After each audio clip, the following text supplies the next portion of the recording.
Greetings. Happy Monday. Back here within the comfy confines of our posh, still relatively new studios, courtesy of BlazeTV radio and podcast. I am Steve Deace. He's Todders, and he is Aaron McIntyre. You are all of you. And I got to see a couple hundred of you this weekend. I mean, what an incredible Speaking of posh, event. How's the red carpet, dude? I mean, it was just incredible. I mean, Saturday, and first of all, shout out to the folks over at Stand Up Michigan who put this thing on. MJR Theaters there in suburban Detroit, in Troy. Everybody did a first-class job. You could tell they're not used to having lines on a Saturday afternoon in March out the door. You know, particularly in this era of digital tickets, you know, it's not like it used to be when a big movie would release. You might see stuff like that, right, on opening weekend. But with digital tickets and everything else, you don't see that very often. And so they all did, though, a fantastic job. I think I took a picture with absolutely every single person there, which was very cool. A lot of kind words for both of you as well. I should pass those along, too. And then to sit in a full theater for the first time ever, it just made everything it took to get here, all the battles, the struggles we had to endure, the battles we had to fight to get this movie made, all of it went away Saturday, like it never happened. And to sit in that theater and to hear the audience's response, I'm getting a lot of emails with reviews from people in the audience. We'll share some of those tomorrow for Pop Culture Tuesday. I'm sharing some of them on social media, on Twitter, at Steve Deace Show. By the way, big day for Nefarious on Twitter. Nefarious is taking over Twitter worldwide today. Nefarious is doing a worldwide takeover of Twitter today at hashtag Nefarious Movie. Hashtag Nefarious Movie if you want to help us with that. It's one of our, I told you, our big marketing push would get underway with the release of this trailer. Well, this is part of it. We just did we're doing a worldwide takeover of Twitter today with the new trailer and more at hashtag Nefarious Movie. But I mean, just to hear people react in the way that they did, it was one of the best days of my entire career. Arguably the best. And it was emotional for sure. I got up for the Q&A at the end of the film, and there was an impromptu standing ovation for the movie without being asked. That was something. And everybody that worked on this, starting with our writers and directors, Carrie and Chuck, their producer assistant, Chris, who does the nuts and bolts for them, our two main actors, Sean Patrick Flannery. I mean, the amount of people who told me that was one of the best acting performances they have ever seen afterwards. Because it is. And Jordan Belfi is no slouch in the other major role there, and everybody else in the entire cast. The skeleton crew we had to shoot this movie with, guys. Remember, we lost about half of our crew to a fake strike and a right to work state. And we had a guy shoot a movie, a full-length motion picture that had never done it before. But you wouldn't know it if you saw this movie. I mean, he did an incredible job. Everybody did an absolutely incredible job. And under a lot of pressure, we were running out of money because we had an 8-week COVID delay already. So we're running out of money. We'd already had to come up with another $1 million to hold our sets and everything in place. Remember all that in the summer of 2021? So we're running out of money. We're running out of time. At any point, we think they may get one of these fake federal judges that likes to put our people in definite detention forever to put an injunction against the film, which we would probably beat. But again, that's money and time we didn't have, right? So we are racing against the clock to get this movie done. And for the finished product to be as impactful as it is, and the amount of people emailing me, I mean, I'm still talking to my wife about it. My husband is still talking to me about it. We went out to dinner afterwards, and we're all talking about it. It's very clear we have something very, very impactful here. And now it's just a matter of how many people know that we have it. And that's the battle. And that's why we're doing things like a worldwide takeover of Twitter today at hashtag Nefarious Movie. So thanks again to everybody that came, that made it an incredible event. Put it on, Ron and the whole team at Stand Up Michigan, first class all the way. And you guys have raised the bar. I mean, we're working with some major media outlets here in about a month to do about a dozen, if not more, of these around the country to generate, groundswell for the movie, word of mouth groundswell for the movie. You guys raised the bar on what will be expected based on the event that happened on Saturday. So cannot thank you enough. It was very, very moving to me on an individual level. And thank you. Thank you very much to everybody that made that happen. All right, today on the show, bottom of the hour, you've heard me talk about the fact we are in an epistemological free fall in the West right now. That is particularly true where the younger generations are concerned. Apologist Alex McFarland, that's what he does, is worldview of young adults. We'll talk to him at the bottom of the hour about that. Next hour, it'll be your turn to ask me anything. Questions from Facebook coming our way in the next hour of the program, so we look forward to those. But let us begin, as we always do, with Aaron's rundown of what happened while we were away. What happened while we were away, brought to you by bailout season. Two very large banks with hundreds of billions of dollars in assets failed since we last spoke after a couple old-fashioned bank runs. Silicon Valley Bank in California and Signature Bank in New York. The Federal Deposit Insurance Corporation attempted to auction off both banks, but were unable to do so over the weekend. Instead, the Federal Reserve, along with the Treasury Department, changed the rules and promised all uninsured depositors at the two banks will be made whole by the end of the day today. Instead of taxpayers funding the bailout, the banking industry as a whole is going to do that. At least that's how they're selling it. Moving on, in the wake of former CDC Director Robert Redfield's testimony to Congress last week saying the origins of the pandemic came from a lab, Dr. Anthony Fauci went on CNN to say even if it was a lab leak, the virus still occurred naturally. A lab leak could be that someone was out in the wild, maybe looking for different types of viruses in bats, got infected, went into a lab, and was being studied in the lab, and then it came out of the lab. But if that's the definition of a lab leak, Jim, then that still is a natural occurrence. If you heard that level of duplicity and logical gymnastics and think, hey, this guy's a sociopath who needs to be locked up, well, Fauci has some words for you, too. Well, I mean, there's no response to that craziness, Jim. I mean, prosecute me for what? What are they talking about? I mean, I wish I could figure out what the heck they were talking about. I think they're just going off the deep end. That's the answer to your first question. It doesn't make any sense to say something like that, and it actually is irresponsible. The U.S. House voted 419-0 late last week on a bill proposed by Senator Josh Hawley that requires the Director of National Intelligence to declassify all information about the origins of COVID. The bill now heads to Joe Biden's desk. Grand old poopy update. Here's Virginia Governor Glenn Youngkin on CNN last week fielding a town hall question from a girl who thinks she's a dude. Your transgender model policies require that students play on the sports teams and use the restrooms that correspond with their sex assigned at birth. Look at me. I am a transgender man. Do you really think that the girls in my high school would feel comfortable sharing a restroom with me? Yep. So first of all, Nico, thank you for, again, asking the question, being here tonight, and engaging in this important discussion.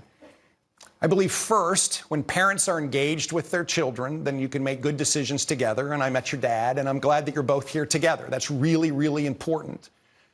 I also think that there are lots of students involved in this decision. And what's most important is that we try very hard to accommodate students. That's why I have said many, many times, we just need extra bathrooms in schools.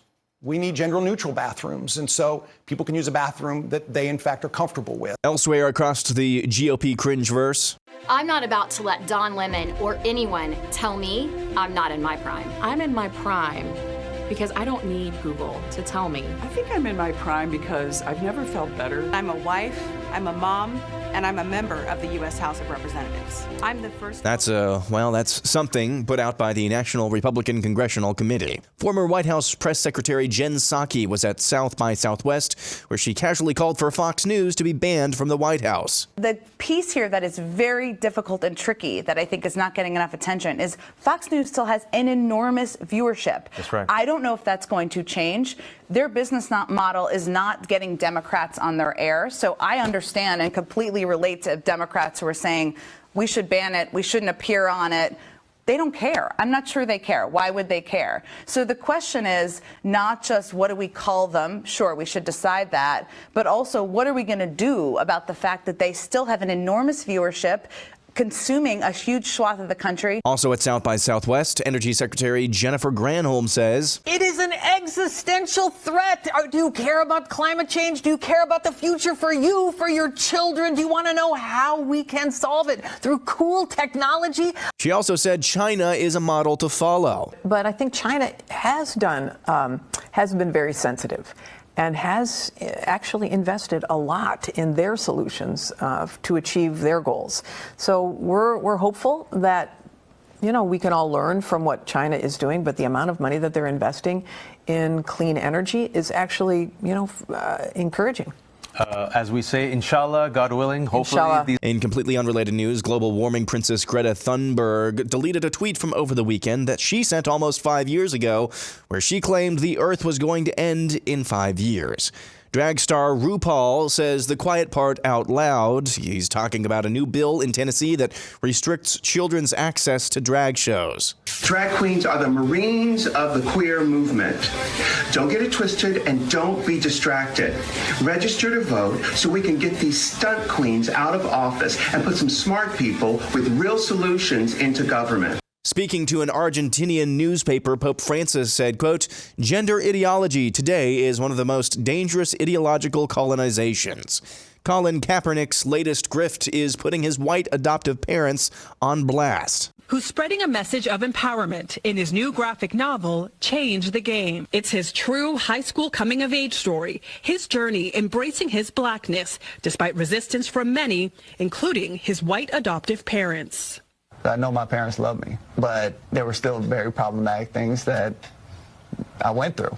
I think it was important to show that, no, this can happen in your own home, and how we move forward collectively while addressing the racism that is being perpetuated. And finally, what happens when Protestant denominations order chicken wings? Here's Pastor Keith Foskey.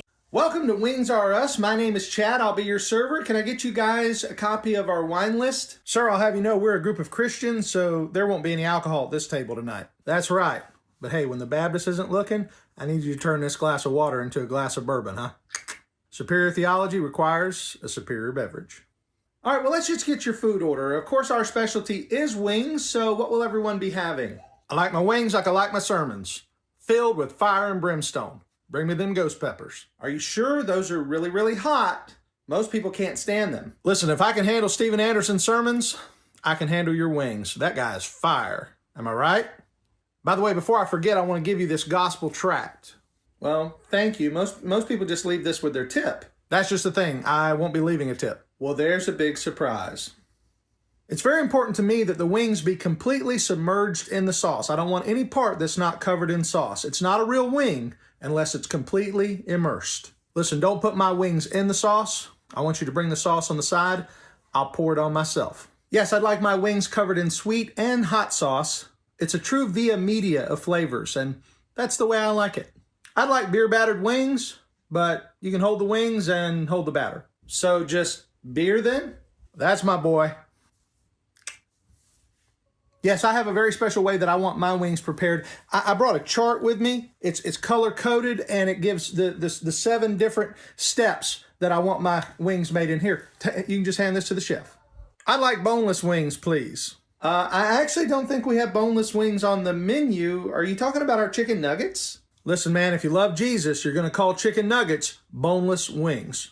I want to try your cauliflower wings. Those don't have any meat in them. They're very progressive. And if you would, bring me my sauce in a bottle. I want to sprinkle it on myself. And that's what happened while we were away. Well, after watching that montage, or the montage any other day, you might think, time to get prepped. Indeed, go to our friends at My Patriot Supply, stock up on their popular 3-month emergency food kit. And when you do, you'll also get $200 worth of survival gear as a free bonus. $200 worth of survival gear as a free bonus as well. And these emergency food kits come with breakfast, lunch, and dinner, even drinks and snacks, the full complement of the 2,000 plus calories that you need each and every day. As we let's go, Brandon, literally everything. The banks will now be the latest to die suddenly, apparently. Go to mypatriotsupply.com and enjoy free shipping when you do. They'll ship it out to you for free. These food kits stay good for well over 20 years with proper storage at mypatriotsupply.com. Again, mypatriotsupply.com. You can share a country with literally nothing in Aaron's montage. And consider, we're not cherry picking the fringes of the spirit of the age here. Right? I mean, we're not hanging out in Reddit forums. Aaron's not trolling Vox and Mother Jones for crazy lib stories. Let's just run down the list, shall we? Yeah. Okay. Large woke banks that are trading on the New York Stock Exchange or the NASDAQ. This isn't like the BLM Brotherhood got together and started a credit union in New York, okay? To keep it real, yo. These are some of the largest corporations in the country, if not the world. I know it's become a voice for the fringe, but that is the point that I'm making. That actually makes my point. Next clip, that's from CNN. The guy hosting the clip was their White House, their chief White House reporter under the previous president. The guy he's talking to is essentially the guy the previous president made the president.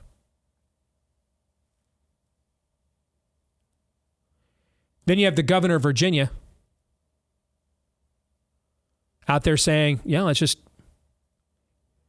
build bathrooms for crazies. And just completely buckling. Because he was never a true believer. I told you that 4 years ago or 3 years ago. He just was smart enough to grab the surfboard. He saw which way the wind was blowing and rode it. And then in the end, he's a squealer. Not a shock. I give him credit for at least being willing to grab the surfboard, and he's done some decent things as governor of Virginia. I give him credit for that. But if you think the guy who hired as like his communications director, someone who has pronouns in their bio, was going to Joan of Arc this thing, that's a no. That's a no. Not happening. Jen Psaki was the face of the White House. The White House spokesperson. She was the face of the most powerful office in the world for a couple of years.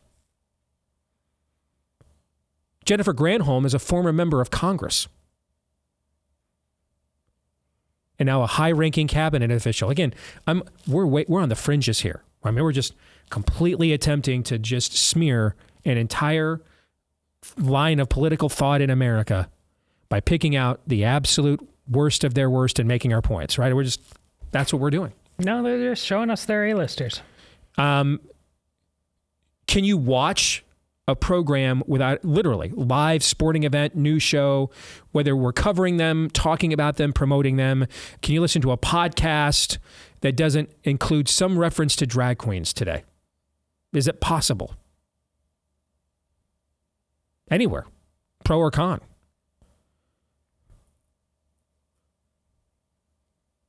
I mean, they're as mainstream as it gets.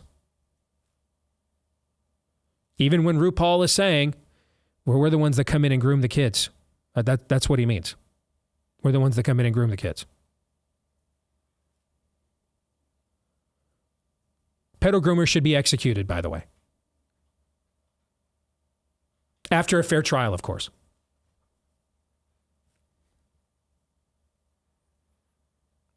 I mean, Colin Kaepernick was made the face of Nike, one of the largest, most prominent corporations in the world. And now he's just openly showing you he's a piece of human debris.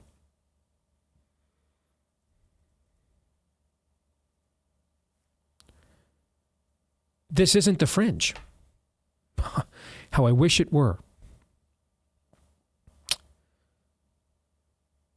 There's not even a Joy Reid clip This isn't the fringe. I mean, Aaron didn't even include Jane Fonda, who's been a household name in America for what, 60 years? Our whole lives. Yeah. Going on national television and saying to an audience of 5 to 8 million women that if you believe that that's a human life in the womb, you ought to be murdered. Didn't even throw that in. That happened on Friday. It's not the fringe. It should be, but it isn't. These are all either mainstream figures or mainstream outlets.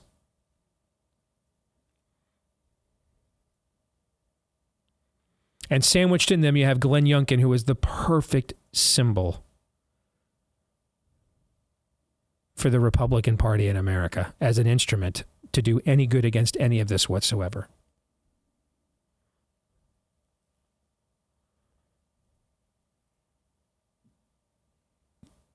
This insanity, this demonic insanity has gone mainstream. One of the reasons companies like Vox are collapsing is because the New York Times is doing their content now, but better, with more polish, more professionalism, and on a much larger platform. So there's really no need for them. Right? Like let's say let's say Fox was run by, well, somebody like Glenn Beck as opposed to Paul Ryan. Okay? It'd be really hard for businesses like the Blaze to actually exist in that model. You know what I'm saying? Because they'd suck up all the oxygen. Mm-hmm. The stuff that we talk about that you really want to hear about, they're already doing it, but on a platform of much greater magnitude than what we have. So where's the space for somebody like us? There isn't one, really. At least not to be as successful as we have been as a company. But they're not doing that. So there's all kinds of space to the right. You know what I'm saying? Mm-hmm. There isn't a lot of space to the left anymore. This is all mainstream now.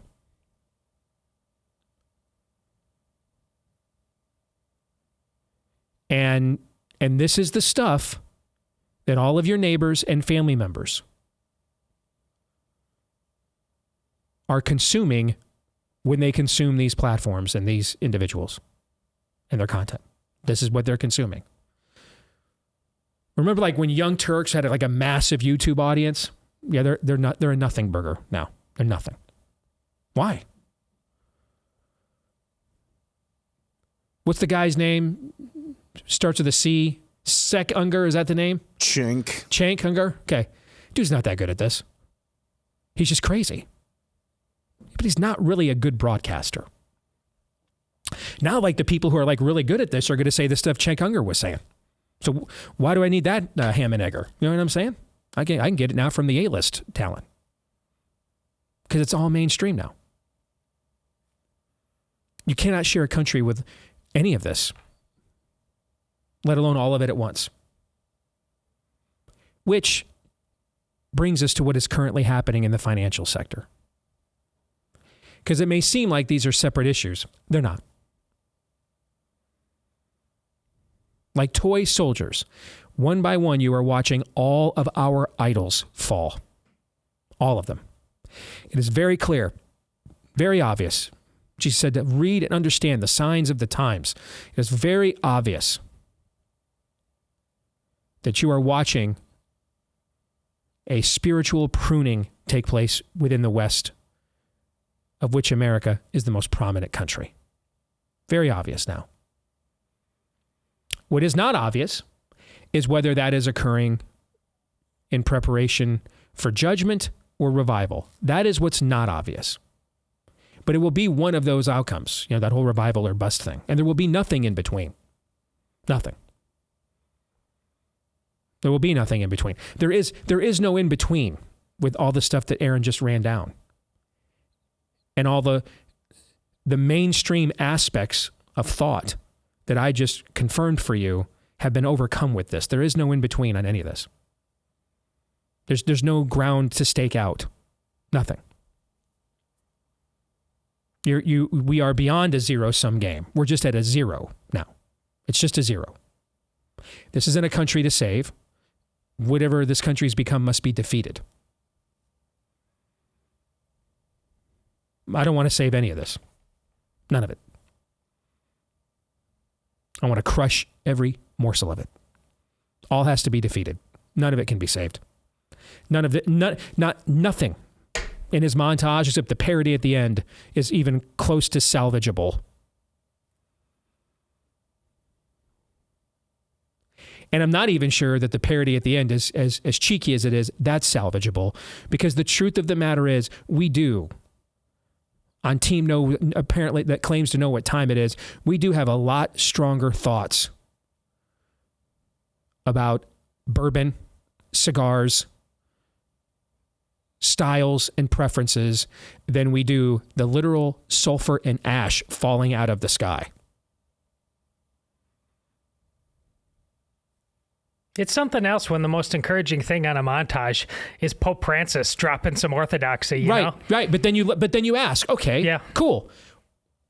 And so what then? So what? Exactly. I just don't believe he believes stuff like that. I just don't, Todd. I'm sorry. I think he just throws stuff out there like that to just make it look like he hasn't completely given himself and his office over to the spirit of the age. Because how can you say those things and be the most prominent face and voice of Christianity on planet Earth, whether you're Catholic or not, and do nothing about it?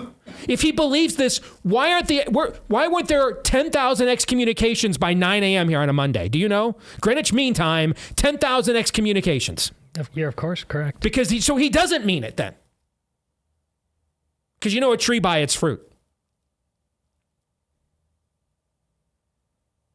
I think every now and then someone just says, you know what, man, we got to dial it back and at least perpetrate. So let's throw this out there. And then do nothing. Notice all those lapsed Catholics in the secular media, they're not losing their minds over his comments. Right. They've got nothing now 4 or 5 years ago they would have. They'd have lost their minds. But now they're like, we see the dog whistle. We know we know the game. We know what you're playing. We know what team you're on, and you're on ours. We know. So we're not even gonna front. We don't even care we know what you're doing. You got to tap the poor. You got to tap those Urzens, the actual Catholics. Pat them on the head every now and then. Get him to pipe down. Then we'll get back to the virtue signaling here tomorrow. With more visits at the Vatican from Greta and her prophecies that never happen. Am I wrong? No. Sadly, I'm not. One by one, we have watched all of our idols. Elections will save us. Now we don't even trust that they'll count our votes. Technology will save us, except when they use it to monitor and silence us. Our modern medicine marvel will save us, except when it is still. I'm still getting emails from people who can't get kidney transplants if they won't take a poisonous experiment. Our free speech and media, nope. Academia and our envy of the world, education, no. All have fallen. And now you're watching the same thing happen to our biggest idol of them all, our prosperity. You're watching this now. Stagflation, a word we haven't heard since the Great Depression, making a comeback here today. It is very clear now. And you just have to be willfully spiritually blind to not see it. You are watching the West be spiritually prepped. Most prominently, this country, because it really is the West. It has been for the last 2 centuries. And the only question is, prepped for what? Are we getting prepped for Petra? It's going down. We're about to take our place in the history books. So God is preparing his people to flee when they see the abomination of desolation, or for revival. But there is no question it will be one or the other.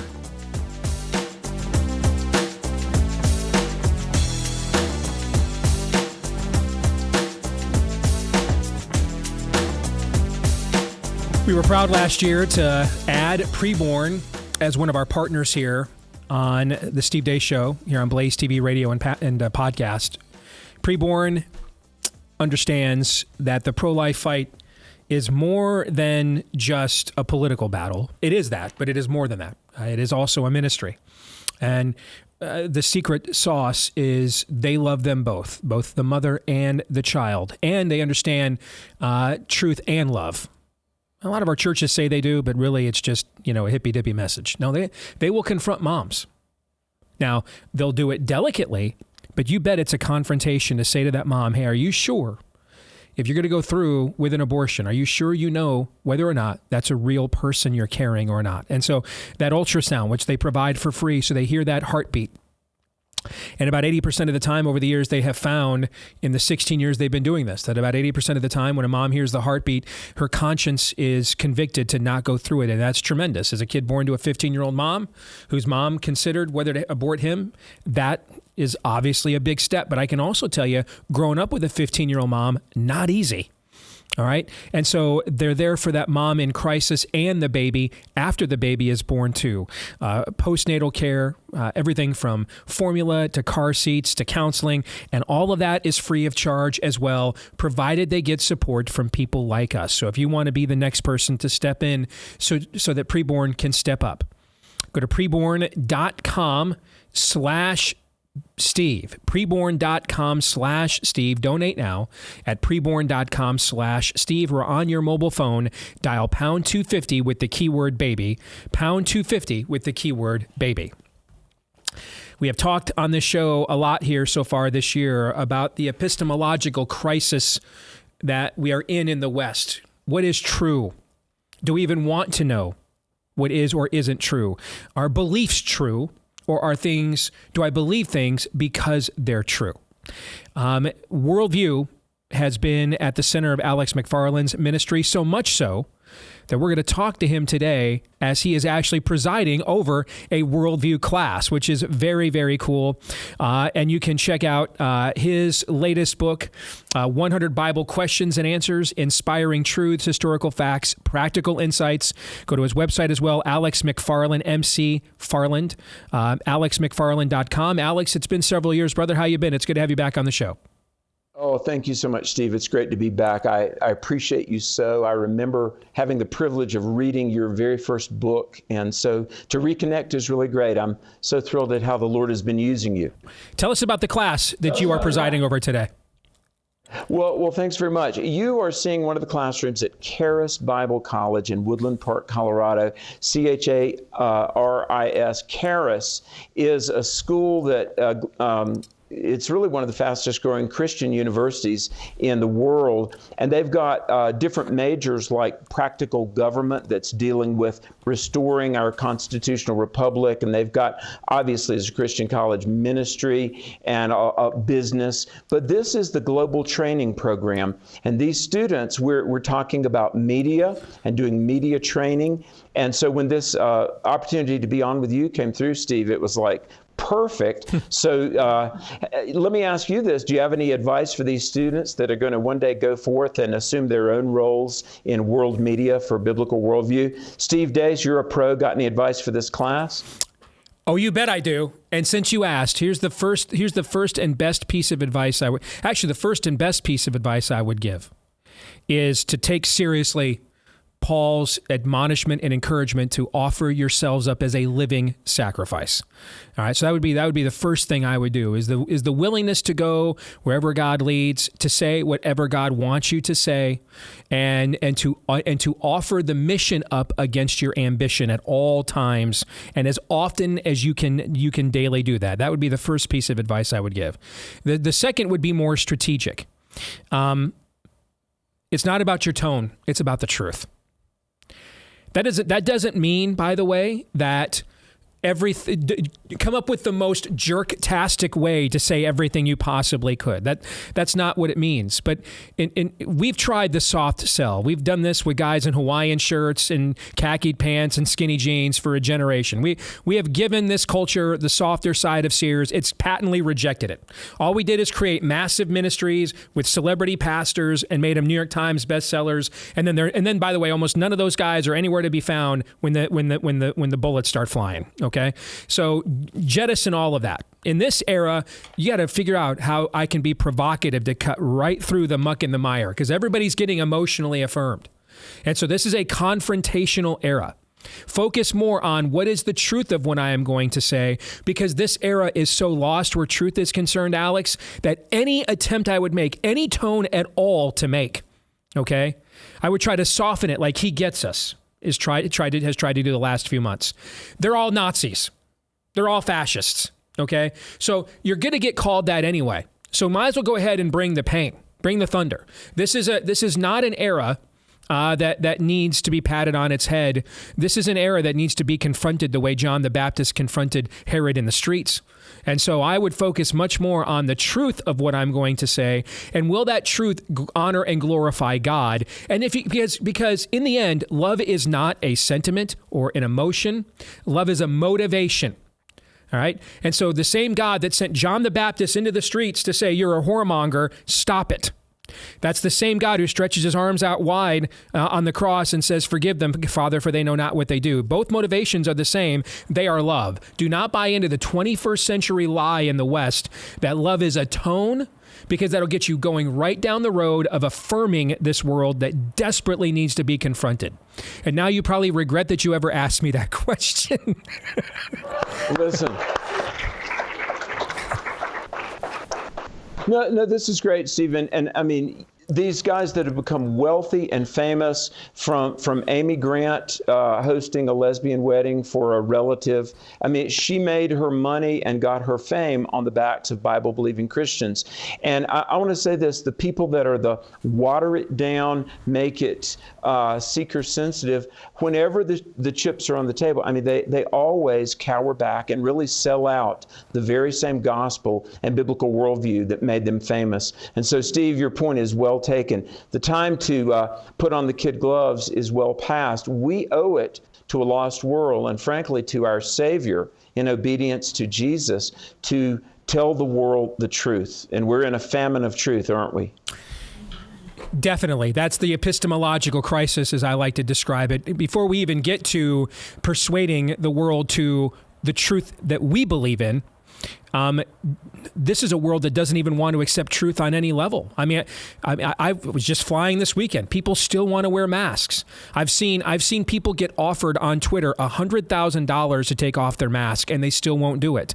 The lie, as my partner here on the show, Todd, likes to say, the lie is the point. We desperately want lies in our culture, and I think, Alex, our own people need to be prepared to defend what they believe. I mean, I've seen polls recently in the last couple of years from Pew that a majority of Christians don't know what the Great Commission is. We've all seen the very desperate Barna data that 9% of believers have a biblical worldview. You deal with this on a very intimate level. Is it as bad as the polls say it is? At least, if not more so. And Steve, hey, look, I love the church. I love the body of believers, but we're in a famine of truth. And they say there are 345,000 Protestant churches in America right now. Steve, there are more than 500,000 ordained ministers, and yet we are living in a culture of biblical illiteracy.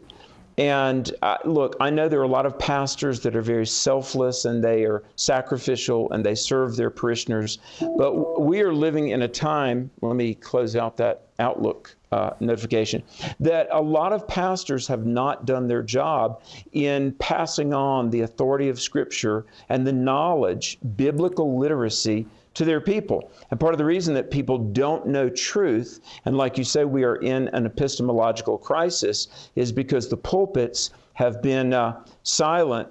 I say this, and I feel like I can say this having pastored two churches, one mega church in Charlotte, North Carolina, and one not so mega church. But pastors have become B-grade motivational speakers. And rather than laying out what thus saith the Lord, they've given these inspirational, feel-good messages. And we've got a couple of generations of people now that are just clueless as to what the Word of God says. So when you approach this with the next generation, as you are literally at this very moment with a classroom behind you, walk us through, because I know there are a ton of pastors listening to us right now, okay? Walk us through what you would urge them to do and some very beginning elementary steps in reaching these lost generations?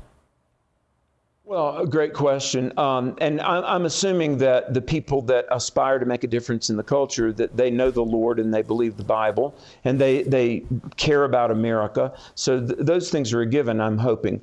But if you're a pastor or a Sunday school teacher or a youth leader, or you're in any position of influence over people, teach the Bible verse by verse. Because look, if you teach the Bible, you invariably will come to the hot button issues of our culture. You know, anthropology. Teach Genesis 1 and you'll see God made male and female in the image of God. If you teach 1 Corinthians, you'll come to chapter 6 and you will come to the subject of unrepentant homosexuals will not inherit the kingdom of heaven. So if you approach topics just, like you want to do a series on an issue, people might think you're cherry picking. But when you teach the Bible in its entirety, you will come to all of the issues, moral issues, economic issues, issues of race and ethnicity. And if people get bent out of shape, you say, well, look, the Word of God says what it says. And let me encourage pastors, don't shy away from the hot potatoes. Whether it's marriage, whether it's sexual morality, whether it's the right to self-defense and national defense, we need to be teaching the Word of God, and we will come to the issues. And I want to say this, there is something very self-authenticating about what Scripture says. Steve, you and I are both, and brother, I have such a respect for you. You and I have been in the worldview arena for a long, long time, and that's important. But very often, I think we just need to let the Word of God out there. Mm-hmm. Here is what Jesus said in Luke 13:3, if you do not repent, you will perish. And you let it lay there, and the Spirit of God will use the Word of God. And so we've got to give the full counsel of God, because that alone is really what changes lives. I can't let you go without asking you, Alex, what are you encouraged by right now? What do you see really impacts the next generation? And so therefore, that's maybe where opportunity lies for us within the church. Well, I am encouraged that history shows that when things are at their absolute worst, that's when the dear Lord Jesus will show up. There have been great awakenings at some very dire points in human history, and we are at one of those dire points. And the light bulb is coming on. God is speaking through people like yourself. I think about people like Eric Metaxas. I think about many names that I could name. Dr. Dobson, Andrew Womack, the founder here of Charis, myself. And people are still hungry for truth. That encourages me. And the Jesus Revolution movie is showing about something God did 50 years ago. We've heard of the Asbury Revival. So I want to give three quick little thoughts, Steve. One is Christian unity. I'm seeing Protestant, born-again Catholics, Pentecostals, non-Pentecostals. Look, if somebody is a friend of Jesus, we need to understand they may not have been from our camp or denomination, but we need each other. And so when Christians unify, the Spirit of God can work. And that's John 17:21. The other thing is, Steve, people are still hungry. In spite of decades of Democrat messaging and spin doctoring and just the deconstruction of truth, people are hungry. I was on an interview recently with a professed atheist. After the interview, this guy calls me and asks me to pray for his wife who had cancer. An atheist asked me to pray for his wife, which I'm happy to do. So human nature hasn't changed. People still have a hunger for truth. And the final thing that encourages me, Steve, is that our God will not be outdone. Okay, a month ago, the Grammys, which is the most irrelevant show of the year, but there was a musical act on the Grammys that was basically an homage to Satan. 72 hours later, the revival at Asbury broke out. And so folks, understand that Satan is the greatest cosmic loser of all time. He's overplayed his hand. And if we pray, we unify, God will answer, and the Spirit of the living God will rule and overrule. And we need to be greatly encouraged in that. We're on the cusp of the third great awakening, and we all can be participants. That's very encouraging. Thank you, Alex. Good to see you again, brother. Take care. And thank you to all the students there as well. God bless everyone. God bless. Thank you. Check out his website, alexmcfarland.com, McFarland, McFarland, alexmcfarland.com. A lot of cool worldview stuff is there.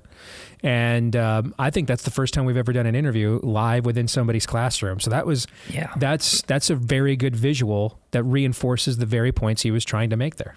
Just please don't make it a standard of me now that all the guests I get have to have audiences that applause it, because I don't think I'm going to be able to make that happen for you. But it's encouraging. Just the fact that they want to. Yeah, I'll be on camera. Let's do this. I mean, it shouldn't be an option, but really, it's people like that. Here I am. I can do no other. Mm-hmm. I want the truth in all its forms. Just give it to me. Again, it's all the worldview we do. But I love his point. It's some of it needs unpacking. A lot of it does. Most important parts almost don't at all. And we keep trying to massage and feng shui it. And that's on us. Yep. That's nobody else's sin. That's our sin. In the end, Alex's greatest advice was the most potent weapon in any culture is a man of God in a pulpit with the scriptures open. Yeah. And the boldness to tell people what it actually says. That's the greatest weapon of mass destruction in any culture, in any era, in any custom, any language. That formula's never changed. And I think which changed is our faith in that formula. Yes. And the idea that we have come up with a new way of doing this, a new creativity, a new spin on things. It's the new Coke, and it's pathetic. Yes, and so we'll get a bunch of people who are enjoying their sin will now suddenly be like, "Wow, you guys, that was so refreshing and inspiring. I'm just going to throw my sin." No. Even in Jesus' revolution, man, you see real spiritual warfare taking place within even the hippie culture of the era. Hour 2 is next.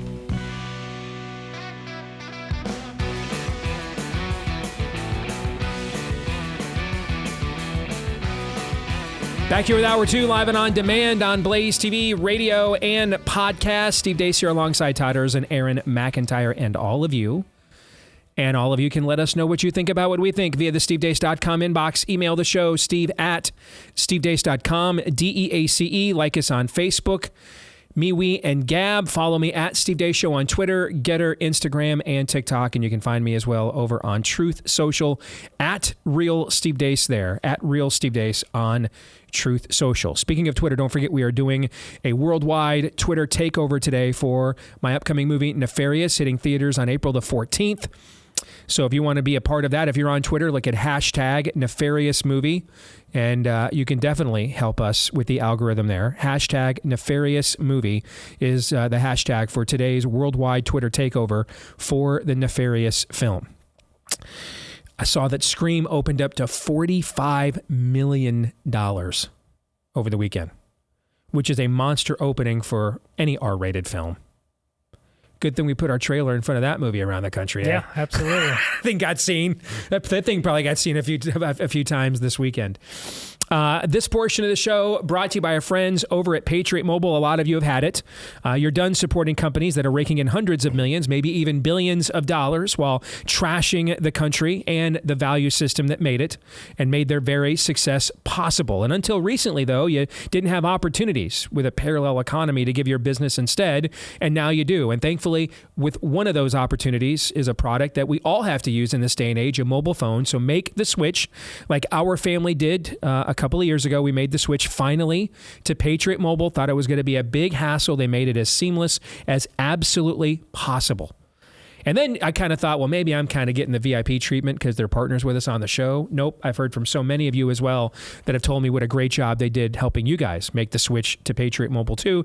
Take advantage of their new coverage guarantee. If you're not happy with the current network you have, you can switch at any time to a different network for free via Patriot Mobile. All right, so go to patriotmobile.com/Steve, patriotmobile.com/Steve. Get a free activation when you go there and use the offer code Steve at patriotmobile.com/Steve, or just call them at 878-PATRIOT. That's 878-PATRIOT. Those of you listening to the podcast, thank you very much. If you have yet to do so and wouldn't mind, please hit subscribe or follow if that applies. Leave us a 5-star review as well. Thank you to all of you that have left us those 5-star reviews. And when you leave us a 5-star review, if you embed in there a question that you want to have considered for a future Ask Me Anything, it will go to the front of the line for consideration by Todd. Speaking of which, it is time for our latest Ask Me Anything with questions from Facebook. By now, you guys know the drill. I don't see any of these because I like blindsided, snotty questions the best. So I don't have a clue what is coming. Todd has curated all questions. How are we looking this week? Do you like the one? Did you like the pool of questions you had to curate from? Doesn't matter what I think. It matters what you think. So let's find out. Well, that's not the most inspiring endorsement. Well, sometimes I think I've got questions that you're going to park at for a while and you blast right past them, and otherwise it's a reverse. So that's what it's fair enough. It's about what entertains Steve on any given day. Fair enough. Thank you. And so, Aaron, you have said questions. Let us begin. We'll begin with Paula, who asks, how do I talk to my husband about politics and COVID? He gets so mad at me when I explain what's going on in the world.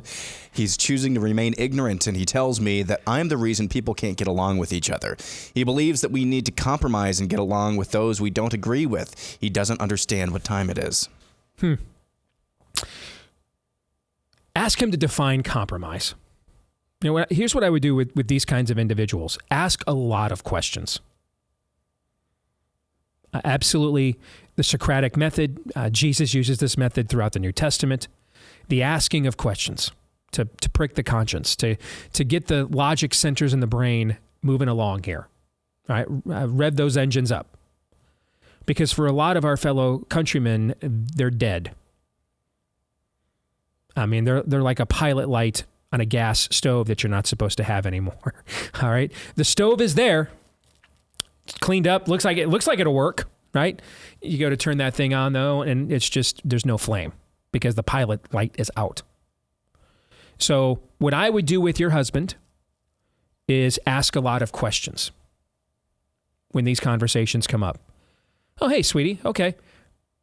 What's a good area you think we could compromise on? And be earnest.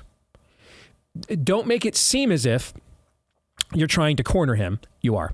But don't make it seem like you are. Okay? You genuinely want to know what he thinks. And you do. You genuinely want to know what he thinks because then you can successfully corner him. But you're not trying to, remember. So you want to know, why does he feel this way? Does he have some legit reasons? Is it just he's not comfortable with confrontation, which is unfortunately not uncommon amongst the male side of the species in the era in which we live? And I don't know your husband well enough to know the answers to those things, but you do. And so I would ask questions that are open-ended and compel him to answer, and let him show you where he is truly coming from. That's what I would do. And I think that is something that could be done for all of you within the sound of my voice right now. We should be asking questions more often.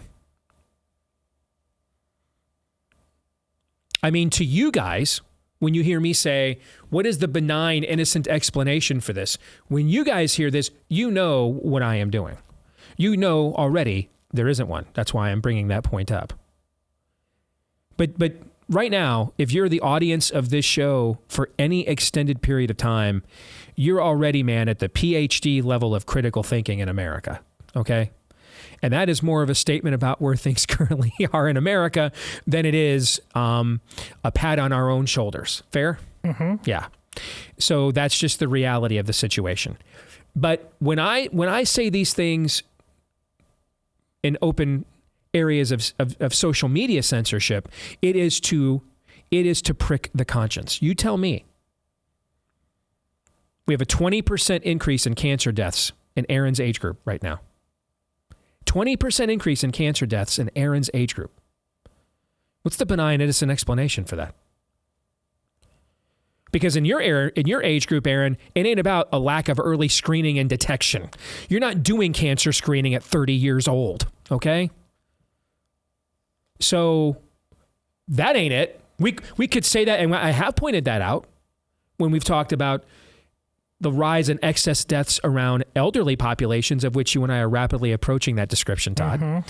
Because then we do get it. You and I are now, I'm about to be 50. You're already there, right? Yep. So we're doing the prostate exam stuff, all that stuff, right? We're kind of doing some of those early detection things now. And so our wives are doing it too with breast exams and things of that nature. So we're in that age group where preventative health does make a difference. And you could make the case that the lockdowns taking away what were called elective medical procedures, which was literally anything that wasn't instantly life or death. So that includes pre-screenings for these kinds of maladies. We could say, when it gets to our age group and in our parents' age group, that could be the number one reason for the rise of excess deaths and not the jab. That's a realistic, reasonable proposition. Probably not totally true, but not unrealistic, right? Mm-hmm. Okay. How do we explain Aaron's age group having a 20% increase in cancer deaths? Just literally out of nowhere. Because how many prostate exams did you get at 28? That would be none. That would be none. Yeah, they weren't required of you. Yeah. So, I mean, the only people out getting proctology exams and prostate exams prostate exams, I should say, at 28, people like Lindsey Graham, but they're not doing it for early detection. Next question. Next is from Stephen Miller, who says, I believe Naomi Wolf's apology article was genuine, thorough, and well approached. Does it matter? I think anytime someone shows humility and they have a voice in the public square, it matters. You bet it does. You bet it does. Our integrity matters. Our character matters. So yes, it matters. In fact, I've been contemplating, and you guys tell me what you think of this. I have been contemplating writing a response column for The Blaze to Dr. Naomi Wolf's Dear Conservatives, I Apologize, just pointing out all the canards that she had fallen for from her because of her political biases that have proven to not be true the last few years. I've actually contemplated writing a response. Dear liberals, I apologize. And you were right about forever war. I got, caught up in my jingoistic child of the 80s fervor, and the war in Iraq was an unmitigated disaster. Maybe the worst foreign policy decision in all of American history. You're right, forever war, being ruled by government by defense contractors, not a good idea. You were right to be concerned about corporate America being an instrument, a cudgel or an inflection point, I should say, for the introduction of fascism into America. You were right about that. I watched that take place the last few years when it came to the Biden vaccine mandate and everything else. So you guys were right. You guys have won these arguments with me. I give. Because I'm a truth guy. I go where the truth is. And the truth has pointed out that the arguments that you had that I didn't take seriously 20 or 30 years ago, or not as seriously as I should have proven to be true. But then we end it with, my question though is, do you guys actually still believe these things? See what I'm saying? Mm-hmm. But I've thought about having that be a response column to Naomi. What do you think? It's kind of on a tee, isn't it? Mm-hmm. It's a little perfect. What do you think, Aaron? I think I like that. I like that. It reminds me of this really emotionally driven TikTok. It's got the emotional music in the background, and some absolute quisling dude, probably a little younger than you guys, comes on there and starts bemoaning Christians. Why did you guys change? You told me to love each other. You told me to do this, and you told me to do that. Just a complete and total bastardization. Right. of it's them who's changed. It's you who have twisted the scriptures. It's you who have twisted the truth and believed lies. That's what it is. And that's everywhere. That type of attitude is ubiquitous. Now it's this morning. It's David French. You know what? I've been wrong about a few things. So go ahead and chop your penis off and your boobs off in the New York Times. That's basically his argument. I think it flies right in the face of that. It's totally disarming. Hey, you guys were right. You guys were actually right. Mm-hmm. What happened to you? Mm-hmm. What happened to you? I love that idea. Ready to move on? Ready to move on. David Beatty asks, will there be a novel version of the screenplay for Nefarious? Maybe. We actually haven't discussed it at all. We've just got a million other things right now. We've got to make sure that the movie Nefarious makes the maximum impact that it can. So we have not discussed a novelization screenplay, but I don't think it's out of the question either. I think it's something that if the movie is successful, I could see that being something that maybe you could see next year. I could see that potentially. For now, what we will do is we will reissue. It'll be a limited release, actually. We will reissue a limited release of autographed by me reprints of the original Nefarious plot book with, though, new cover art that includes the movie poster. So those will be out in April or May. I don't know the exact date yet, but I could foresee a novelization of the screenplay for sure if the movie is successful enough to warrant it. Eric Reed is next, who asks, should people be able to carry a firearm to church even if there is an off-duty police officer there? Yes. I don't quite understand this question. That seems like a random question for you to select, Todd. Well, I wanted to see if anybody, and the answer is no, had a reaction different from me, because what angle are you searching for here? This seems to be, it's not even a gun issue. This seems to be like a theology issue where, again, you're trying to find a way, anyway, into believing or out of believing what's clear and right in front of you in a particular passage of scripture. Like what it seems like the fact that there's a security officer there only validates all the more you having a weapon, because it's okay and justified. I mean, is the security officer a spirit-filled believer? I'm asking, because if he's not, what guarantee do I have that if it goes down there, that gun won't be drawn on me? See what I'm saying?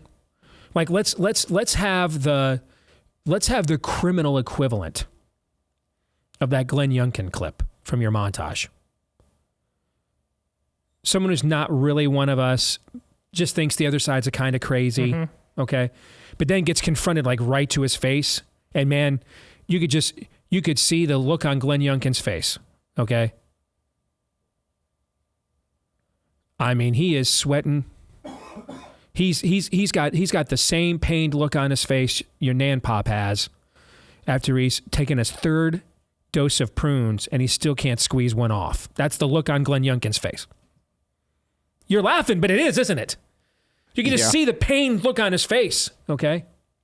Let's take that, though, out of a town hall context and let's put it in a criminal one.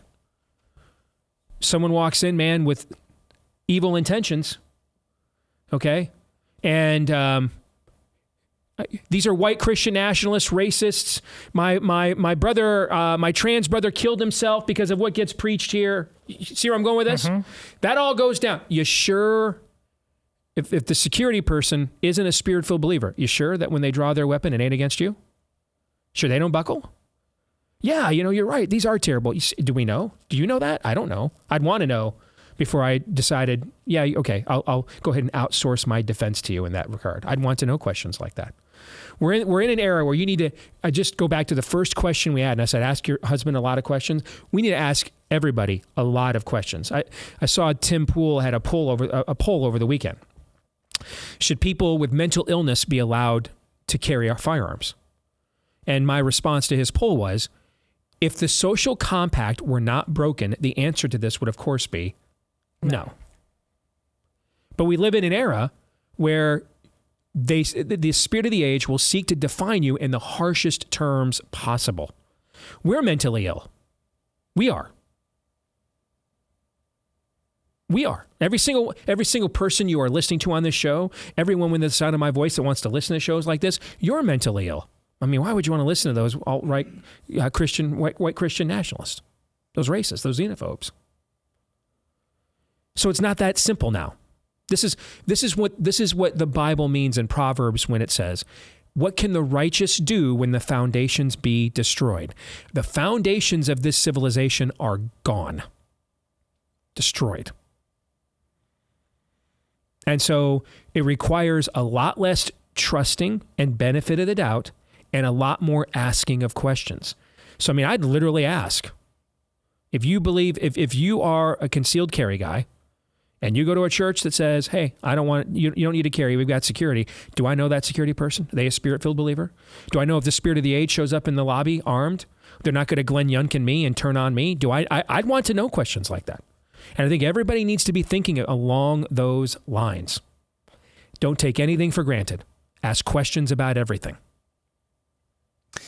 John is next, who asks, after you make millions from this movie release, will you build a winter studio in a warmer climate, and where would you build it? Or will you continue to whine from when Christmas ends until March Madness about living in the cold? It's probably going to be the latter. It's just my way. This is something when all of the noise from the movie kind of fades down. Let's start talking turkey about building a studio here somewhere. Mm-hmm. Teresa Burgos says, this one's for Todd. Did you ever consider sending your kids to Catholic school? That being said, I realize sometimes Catholic schools are not Catholic at all. I did send them here. You must be a relatively new listener, but the point I only wanted to bring up with that is that Catholic school is like the Catholic Church writ large across the entire world. And it's the same within the Protestant world, different denominations, different places. Like you'll have Catholic schools where that's exactly where you send your kids to go in certain dioceses. And then there's other ones. Mine just like you could just see year after year and trending towards high school that you are going to spend money on things that you did not want to be complicit in, and the amount of reach you would have in trying to address it was going to be problematic. And again, this beyond Catholicism, this to me, and I included it for Steve to pivot off of, you can't just ask questions. You cannot just put your life on autopilot. And now, as I'm a refugee over in a Protestant school where Steve's kids attend. I love that you use the term refugee. Well, I think it's accurate. I think it's absolutely accurate. This is what you need to do. Steve's been hard on this point about if you have a red mindset but are living in a blue, irrevocably blue state. What are you prepared to do? Either in that place, your level of activism better be at Shannon Joy level, or just sitting around and complaining about it. Why? So this is not even to me a Catholic specific question. You live in a neighborhood with a particular school, public, Catholic, or otherwise. And if you're the dad, going back to that first question, where the last thing I want on my tombstone is say, well, he really believed in compromise. I can't even fathom. No, lead. Where do you want your kids? Steve's kids started off in being homeschooled. Most of them finished that way. He had a son who needed something different. That's just being a dad. That's just being a man. So I hand it over to him. But this wasn't a Catholic specific question. Don't make it too neat and tidy. You chose to get married. You chose to have a family. Now you got work to do. That's extremely well said. And I think that is comprehensive on a cultural basis. what you just said can be applied absolutely everywhere. You bet. That's great. Michelle Murphy Worthington asks, what is the total percentage of people in America that would say they're nominally at best Republican? Then take 15% of that number, those who didn't take the jab. These are maybe the only people who desire for Trump to come clean. Maybe we're wrong, and the percentage of people who need him to come clean is so low, it doesn't matter to his numbers, and he's banking in or on that. So I think your numbers could be correct, but your analysis not. And I'm not saying, at least I don't think I have, and if I have, correct me. I have said Iowa will create a reckoning on the jab. Did I say the Republican primary would necessarily? No. The only opinions, first of all, that matter right now are in Iowa and New Hampshire. Those are the only two people. Iowans, what are they, New Hampshireans? New Hampshireites? Do you guys know? I don't. Okay. Granite Staters? Granite, We'll just go with that. Because that actually kind of sounds cool. All right. So the Iowans and Granite Staters, all right, are the only two opinions. Those two people are the only two opinions that matter in all of America right now. Only two opinions that matter. Because they're going to vote before everybody else does. And so they're going to see more of these candidates than everybody else will. And so what is a priority to them matters more than what's a priority on a nationwide basis. And I go back to the 2012 cycle when Megyn Kelly was still at Fox News. And, Megyn has a background as an attorney. And she was just flabbergasted that Republican candidates in Iowa were getting asked questions about defying federal court orders. Well, because what did we just do in the previous election cycle in 2010? We got rid of the judges because of what they thought they were going to be able to do with amending the Constitution unilaterally on their own. And so you don't get, folks, you don't get an entire state, even one with barely 4 million people, or not even 4 million people. You don't get an entire state, even one with less than 4 million people, to not participate in judicial elections.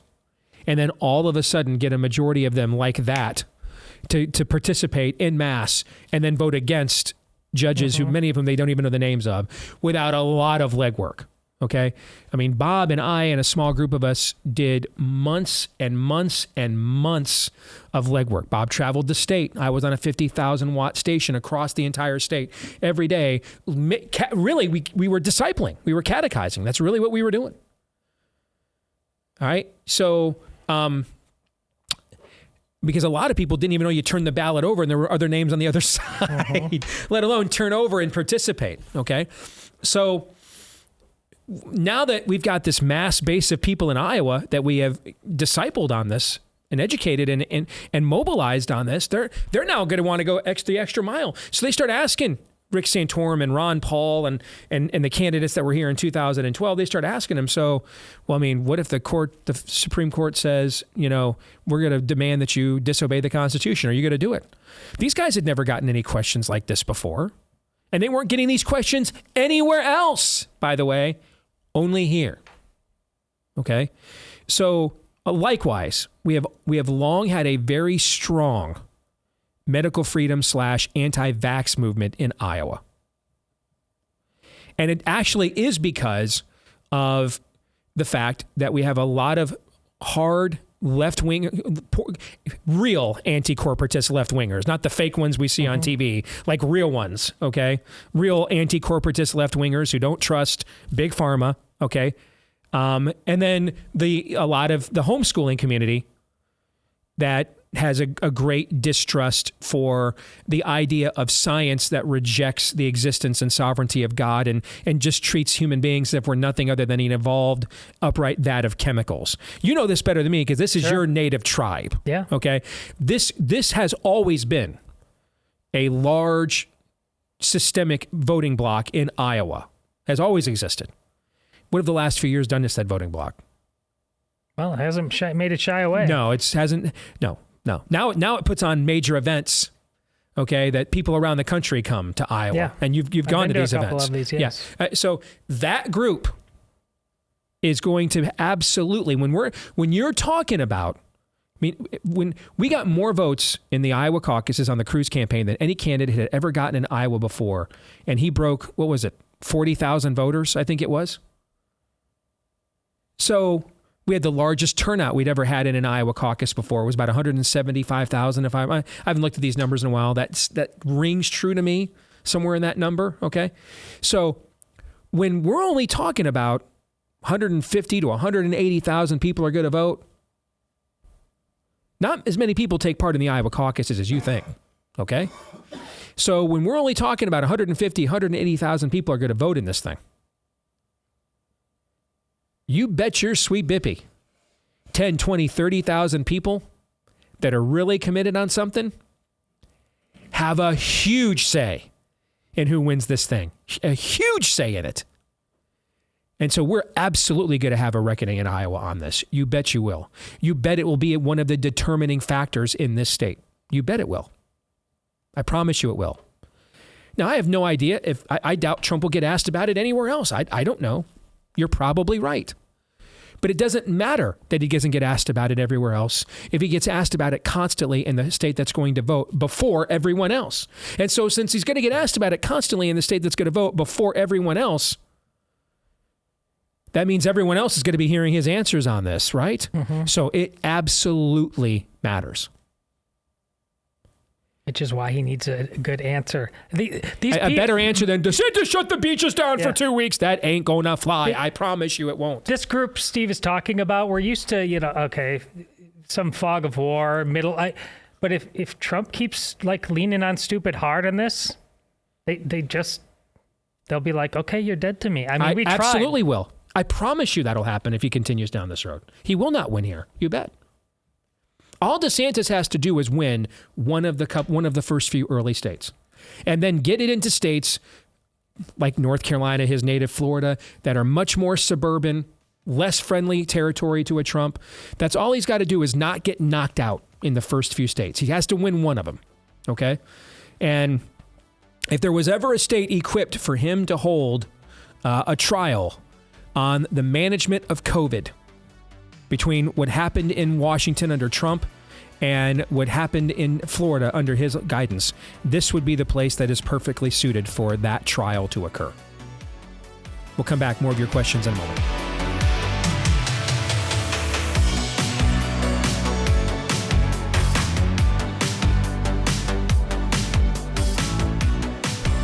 Hey, remember when the government had perfectly safe medications and they wouldn't let you have them during a deadly pandemic that they caused? Yeah, coming up on the 3-year anniversary of that this week, by the way. Yes, we are.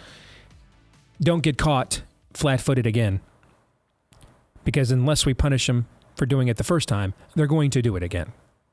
Go to our friends over at Jace Medical. The Jace case is doctor-created, doctor-recommended, venerable antibiotics like amoxicillin, doxycycline, and more that, who knows, may next time be the new medicines that you're not allowed to have that are suddenly dangerous, suddenly can't be trusted. Make sure you're prepared. In some cases, you may have to jump on a quick call with a board-certified physician, like me, for example, because I have a penicillin allergy. So we do doxycycline in our Jace case instead. Just want to make sure they're not giving you something that your body can't handle. But for most people, this will go pretty fast. And you'll get to use the promo code DACE for a discount at checkout. Promo code DACE for a discount at checkout. When you go to jacemedical.com, J-A-S-E is how it is spelled. J as in jump at this right now, jacemedical.com, and use the promo code DACE at checkout for a discount on your order for the Jace case. All right, let's continue on with Ask Me Anything. This one falls into the category of interesting, in my opinion. Steve Johnson says, is there a theological belief you once confidently held that after studying it out further, you became convinced of a different point of view? If so, what was it? Yes. Eschatology.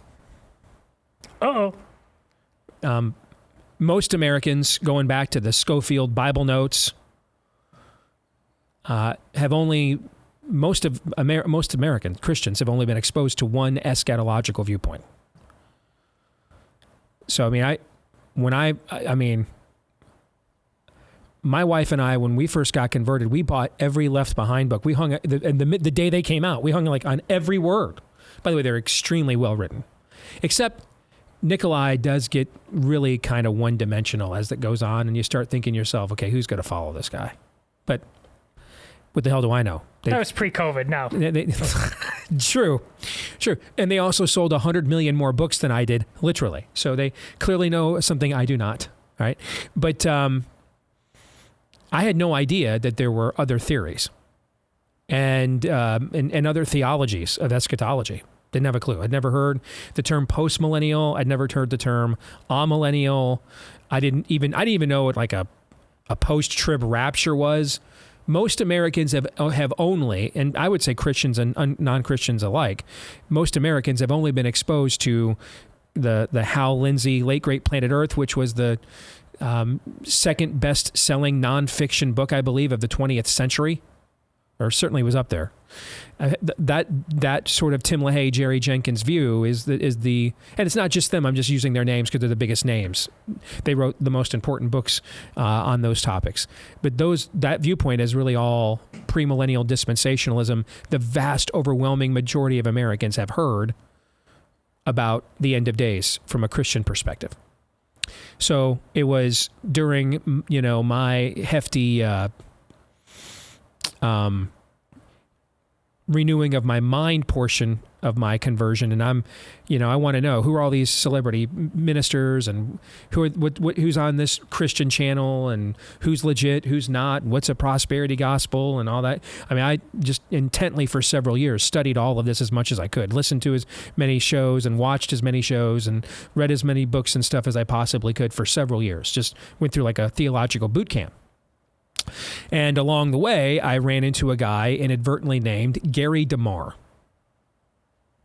who had written a book essentially destroying and deconstructing, from his vantage point, the traditional premillennial dispensational view. And, that led me down another rabbit hole. And I found out who people like R.J. Rushdoony and people like that were. All right, so I learned a lot more about postmillennialism and theonomy and the Puritans and things of that nature. Then I was really curious because, Todd knows one of my favorite theologians is Augustine. So I was very curious what your church taught. And that led me down the road of studying amillennialism and things of that nature. And then, because I'm that guy, I started reading more about what they each wrote about one another. And I found all of their takedowns of one another's to be very effective, actually. Okay. Which is very difficult when you're like, I agree with everybody's criticisms. I'm not sure, therefore, what I think. Okay. So, yes, I would say eschatology for sure would be in that camp. Excellent question. I'm kind of surprised we've not been asked that before. I don't recall getting that question ever before. Chipping away. Yeah, I like it. Okay, good one. Next. This is from Brian, who says, I love your comic book superhero references as applied to the modern world. So here's my question. How would Superman, as we know him from the comics canon, react to today's world, and how would the world react to Superman? That's another really good question. So if we're going to comics canon,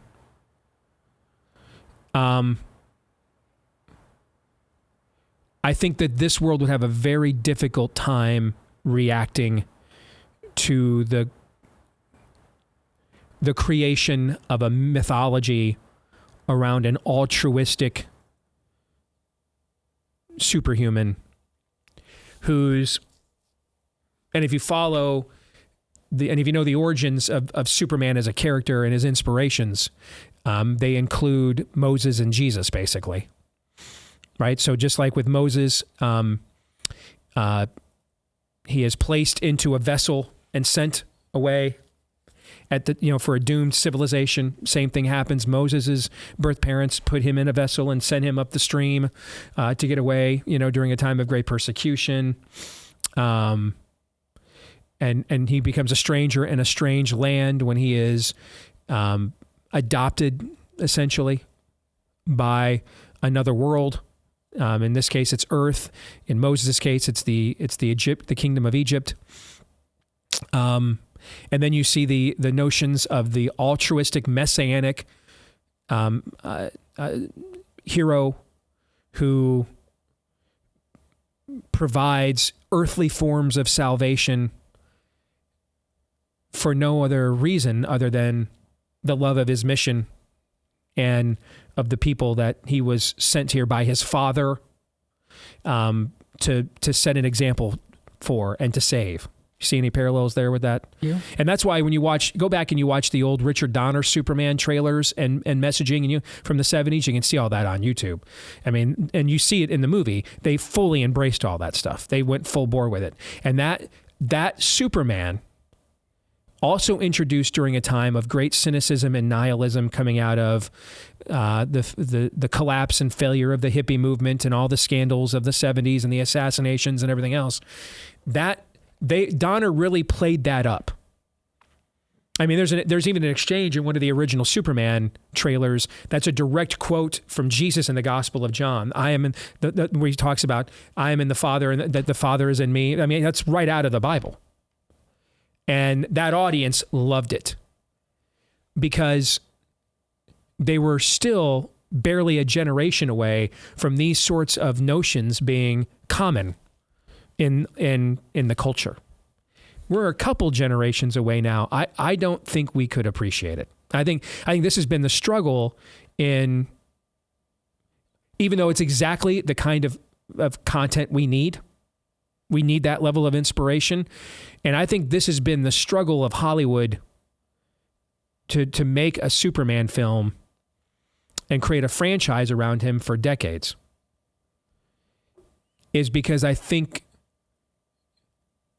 there's a sense we're not worthy of a hero like that. And how would we respond to it? And that's why we keep remaking Batman. I've pointed this out before. There's new iterations. We're going to have multiple Batman franchises now. I mean, the next few years, you're going to see 3 different Batmen. Are you going to see the one that was introduced in the movie last year, which is terrific, by the way? You'll see Michael Keaton and Ben. So 4. Michael Keaton and Ben Affleck's Batmans will both be resurrected later this year in the Flash movie, and then there's a whole new Batman franchise apparently coming as well in the new DCU. So within a span of 4 to 5 years, you're going to see 4 different people playing Batman minimum.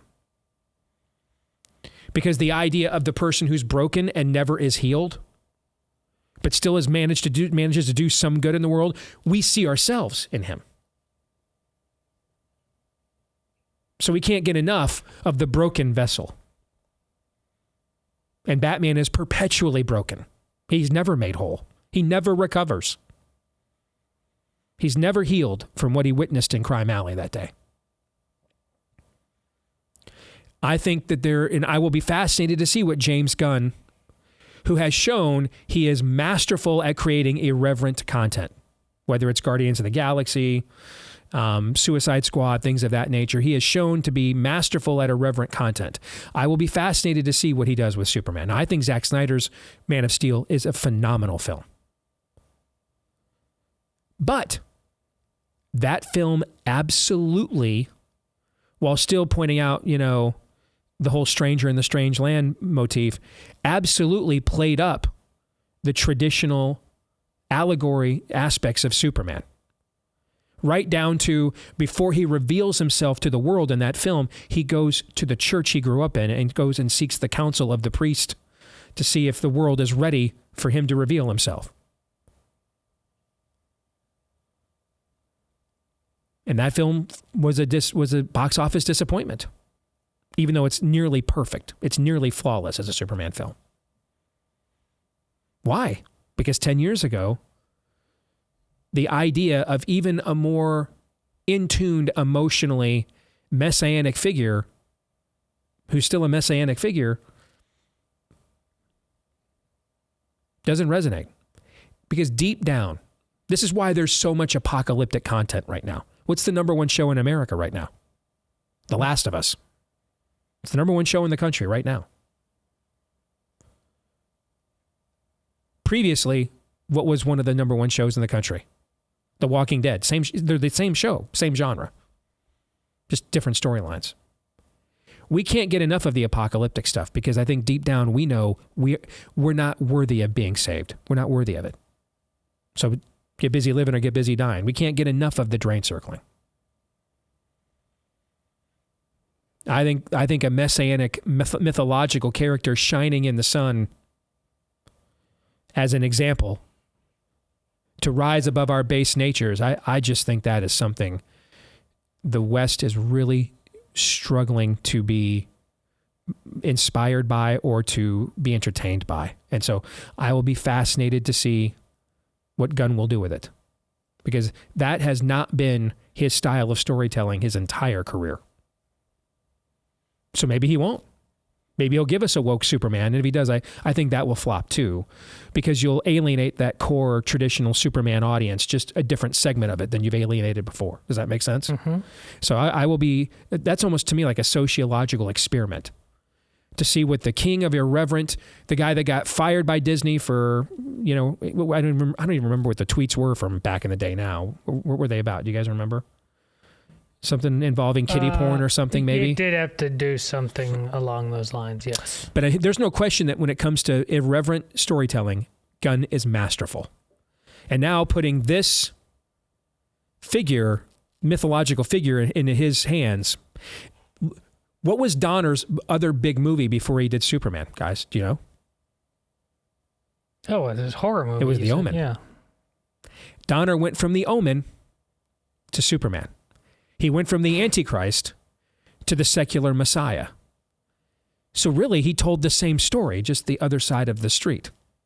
He did the reverse of what we're doing. We're really telling the same story Jesus Revolution does, just from the other side of the street, okay? Donner did that. This wasn't a stretch at all. He did existential darkness, and then he covered existential light. This is Superman is unlike anything that Gunn has done. So I will absolutely be extremely fascinated to see what he does with the character, because it's out of his character to do a character like that justice.